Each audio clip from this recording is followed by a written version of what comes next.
Hollywood Actor Podcast with Katy Erin, Part 2. That brings up a lot of ideas for me. The fact that a lot of actors, they begin building a character with the shoes. And the shoes inform their body and their mental state for many actors.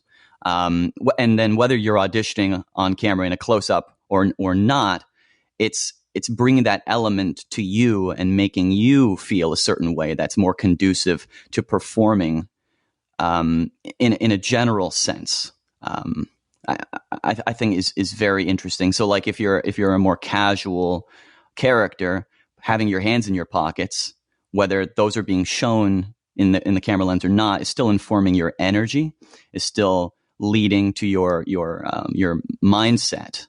It's still affecting you in a certain way, which is terrific. But and that's maybe something technical about the craft of acting that some people are disregarding, that aren't actors or acting teachers or anything like that.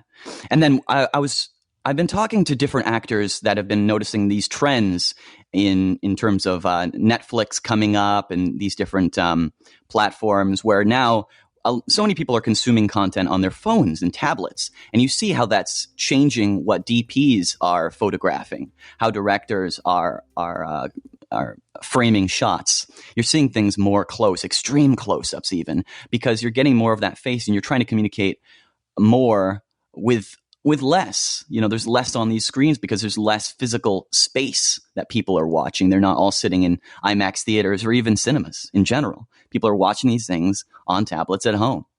And that's informing not only the directors and the DP's process and the cameraman's process, but it's informing the actor's process, because now we have to understand a little bit more of that subtlety, or that shot is going to be in an extreme close-up, and this requires this technical a bit of adjustment for ourselves in this specific take of that scene's performance. Yeah, absolutely. Absolutely. I think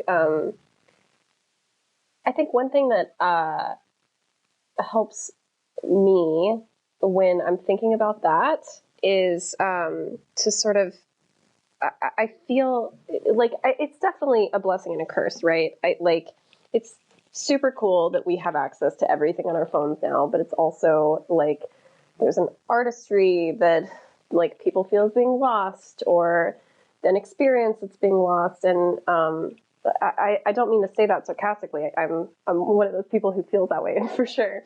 But as far as like experiencing a moment, one thing that's really cool about being able to watch things on your phone and just being really close up to someone's face on a phone is that it's almost the most like interacting with that person in real time, I think. Like the intimacy of that person being on the small screen right in front of you, as opposed to a big screen in front of 100 people. It's almost like you're experiencing their emotions the way that you would if you were talking to a friend. And so I think that's what, like, as far as like acting choices go, I think they're able to be much more natural because you almost are just talking to a friend, and they're able to see like your eyes, and they're able to like have that intimate connection with you, that maybe they didn't before. And so yeah, I think it's funny because like I feel like I've always been like really afraid of close-ups, and I'm like, oh gosh, I got to make sure every aspect of my face is doing exactly the right thing and whatever. But it's almost the opposite of that. It's almost like the closer that people can get to your face, the more relaxed you can be, because they're going to see if you're tense, they're going to see if you're trying to do a specific thing with your nose, because they're going to be able to see your nose. And like, it's, you can almost just like relax and just talk in a normal volume and just look at your scene partner just the way that you always would. And like, there's something, it's like the closer that they get to you, the more you can just be like a normal person instead of like a performer, I guess. I don't know. Yeah. But that's a very interesting insight. I mean, like I said, it's like I think there's pros and cons, but I feel like, so, like sometimes I'll watch things on TV and then I'll watch them again on my phone and I'll like catch things that I didn't catch before, because the phone is just right there, right in front of my face. And it's like, I can't miss it even if I wanted to. So I do think it's kind of cool. I think that it's a separate medium. I don't think it's something that should completely replace, TV watching or going to the theater or whatever. But I do think it's cool as its own medium, as its own experience. It's sort of something that's more immediate and a little bit more personal. Yeah, everybody has access to watch things on their phones, but you can really only watch something on your phone if it's just you, maybe with your one other person. But you can't really like get a group of people together and watch something on your phone. It's a much more personal experience. Yeah. So I think that's kind of cool. I wanted to kind of transition, as you were talking, from understanding a few of those trends and ideas for yourself. Were there some TV and film roles that you were starting to book after the Santa Monica Playhouse experience that were starting to help you explore your artistry and as an actress and bringing that into the Hollywood film industry? Yeah, so after doing children's theater for a couple of years, I did start to feel pretty burnt out on it. So I still loved musical theater, but I was a little worn out from doing the shows targeted towards children. I wanted to do something a little more mature, for lack of a better word. So I wrote myself a musical that I performed with me and a handful of friends at the Hollywood Fringe Festival in 2016. And that was a really awesome experience. Our show did really poorly. Like, we made no money whatsoever. We had very small audiences, but it was such a rewarding experience for me because I got to sort of combine all of my passions for the first time. I was acting my own writing for the first time. I was putting what I knew as a producer into practice for the first time, and so it really helps me gain a lot of confidence to do all of these other roles besides acting. And then right after that, I ended up booking a role as a regular in a web series called Gal Pals. And that really sort of, those two experiences back to back really sort of changed my trajectory completely because Gal Pals has been, we've done 2 seasons of it now, and we're actually gearing up for a 3rd season.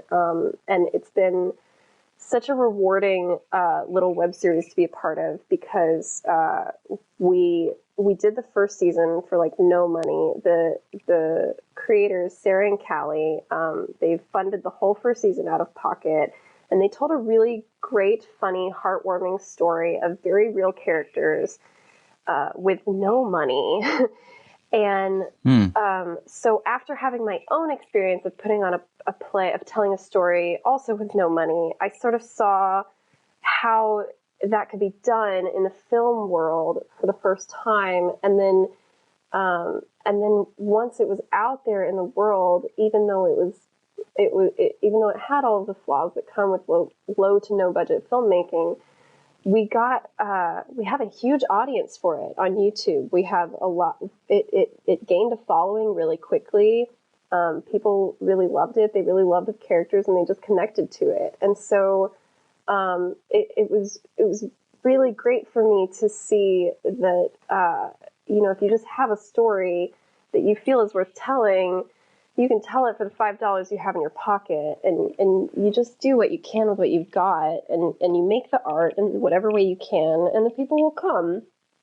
And so, so those 2 experiences back to back really gave me a lot of confidence as an actor, and also as a writer and producer, and even a director. So. In addition to all of this, I have the dreaded day job that every actor has to have. But I really kind of lucked out because since I moved to LA, pursuing writing for TV was specifically my end goal. I ended up getting a lot of experience that got me a job as an assistant to a producer who has an overall deal with CBS. And that's been my day job for the past, 5 years now. And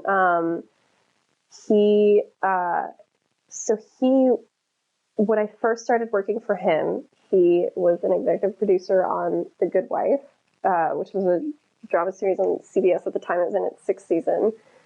And then after that, he left The Good Wife, and I went with him to do a show called Incorporated that was on the Sci-Fi Network for 1 season. And then after that, we did a show on CBS called Wisdom of the Crowd, which he was a showrunner of. So the way I ended up getting a role on Wisdom of the Crowd was at the beginning of that show, whenever it was first picked up to series, I quit my job.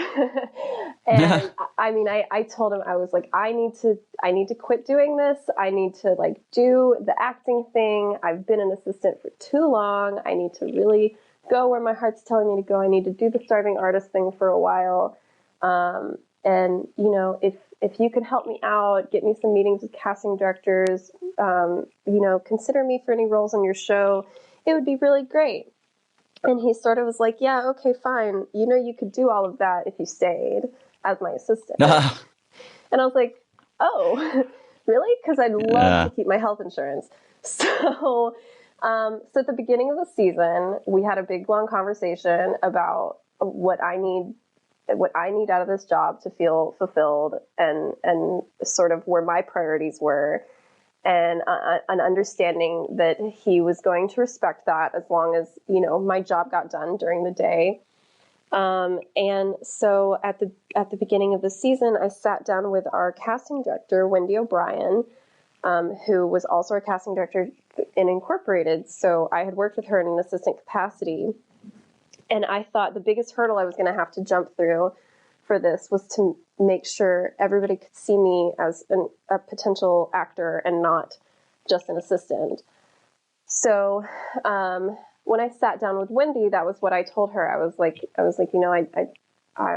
really worried that no one's going to be able to see me in this capacity or really take me seriously. And she was like, well, we'll just bring you in for every role that's right for you on paper. And then we'll give you notes, and then you'll learn that way. And even if we don't end up casting you in any role, you're going to learn a lot. And I was like, yeah, absolutely. You're totally right. So actually, I ended up throughout the season, I auditioned for 4 different roles on the show. And the very last one that I auditioned for was the role that I got.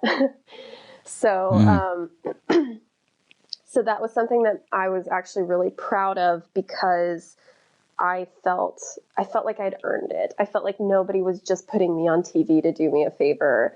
I went through the process of being rejected 3 times before they finally were like, oh yeah, okay, you're right for this one. So that was how I ended up on, that was my first TV role. And it came after 4 years of doing children's theater and then this web series. And then in the meantime, I made a short film of my own.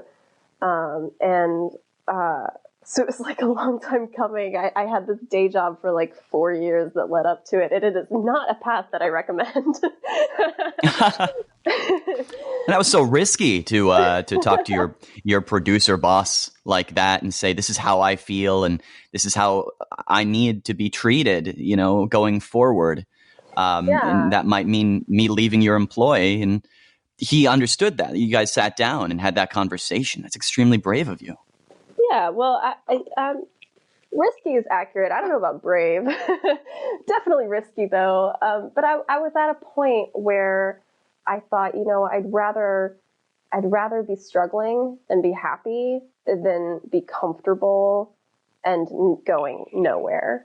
And that's sort of where I felt like I was. I felt like I was comfortable. I had this day job that paid my rent and kept me and my dog fed.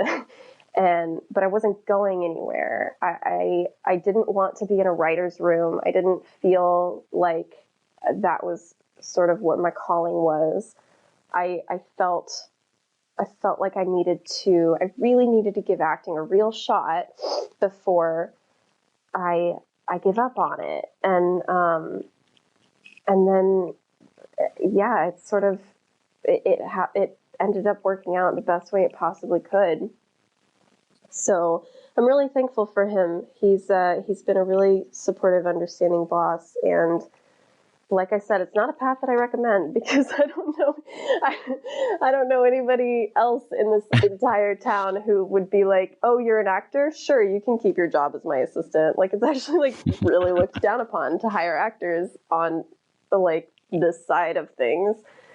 But yeah, he's been wild. We don't mix well with others sometimes. Yeah, exactly. And not only him, it was sort of, I think the biggest thing that talking to him about it did for me was that I was able to then be open with everyone about it. So like I was able to, like, I told all the other producers on the show, I talked to all the other writers on the show, our producing director knew, like, everybody knew. It wasn't a secret that I was like behind enemy lines trying to score a role on the show. Right.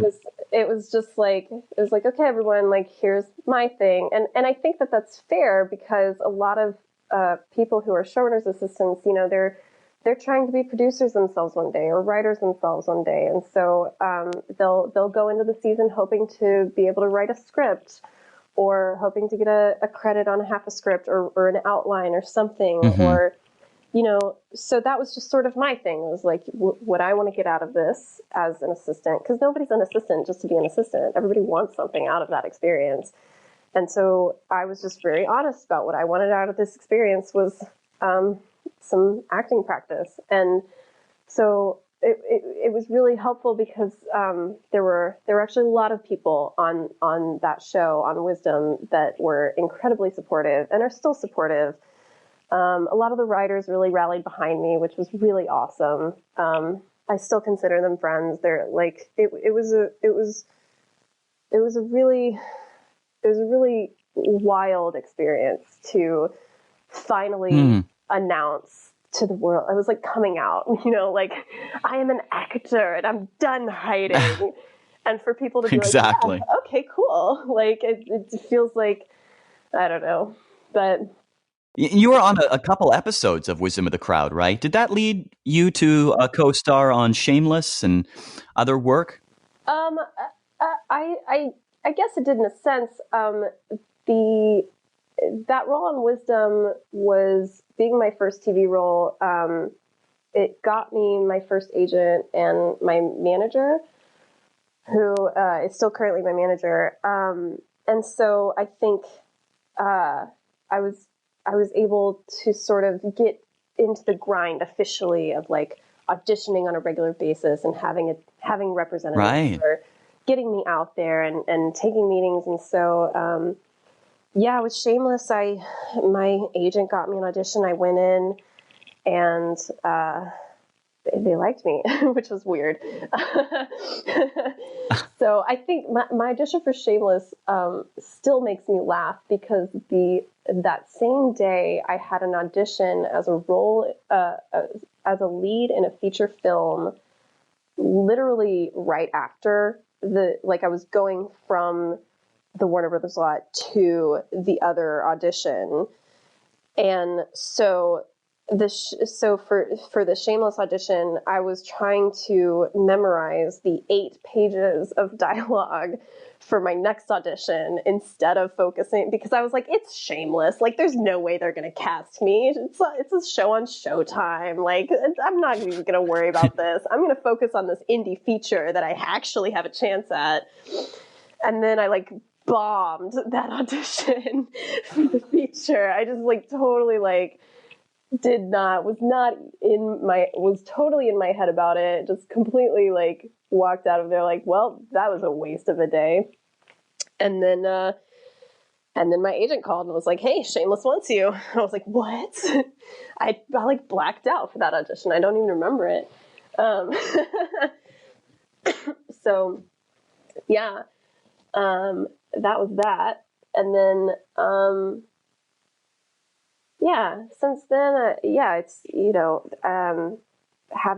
having representation has helped me get out there, for auditions and meetings and stuff. And you've been booking a fair amount of short films, and indeed, the feature film Millennium Bugs, which we got to work on together very briefly a few months back. Yeah. You want to talk about your experience on Millennium Bugs? Millennium Bugs was such a great experience. So Millennium Bugs was my first lead in the feature. I met Alejandro, the director, through my manager, and we just really hit it off. At the time, he was working on another movie completely, which I won't mention because I don't know how public that news is yet. But he was writing a completely different movie, and I'd gotten to see Monday, starring you, and I was really impressed. And yeah, like doing the work that I've done, which like very much in the indie realm of like short films and web series and like seeing people work as hard as they can for no money. Alejandro did his first movie for the $7,000 as part of Rebel Without a Crew. And obviously, you know this. I'm saying this for the fans at home.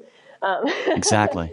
But and I was so impressed with what all he did with that money. I was like, I'm really, really drawn to that. I'm really, I find myself, like, those are the kinds of people I really want to work with, are the people who have really big ideas and will find a way to make them happen.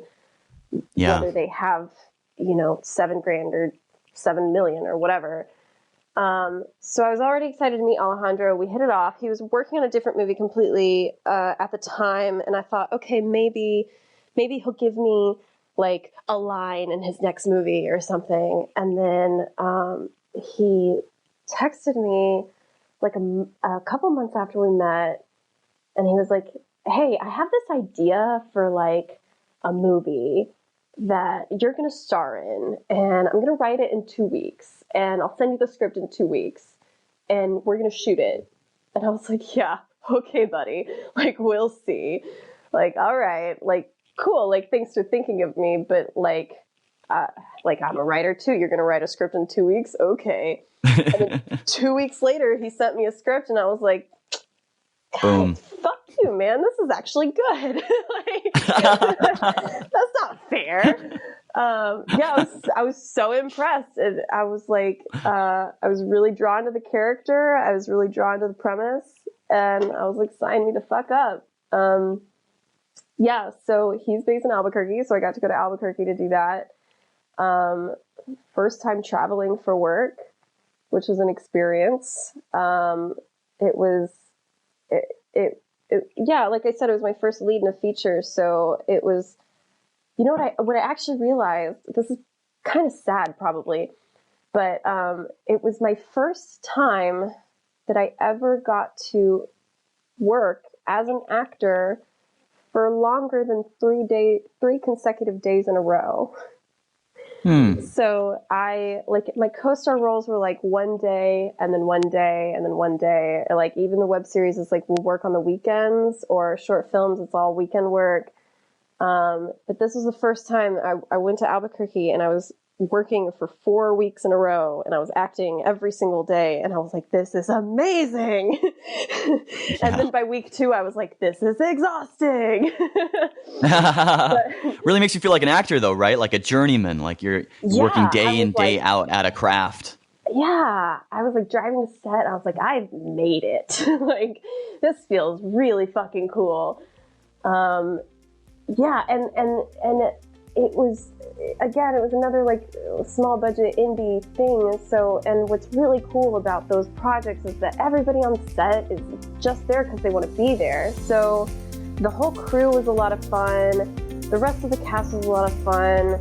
Like, it was just fun. It was like people hanging out and like making art just because they want to. It was really cool. It was a really great experience. Thanks for listening to the Hollywood Actor Podcast. If you enjoy this content, don't forget to rate and review on Apple Podcasts or wherever you're listening.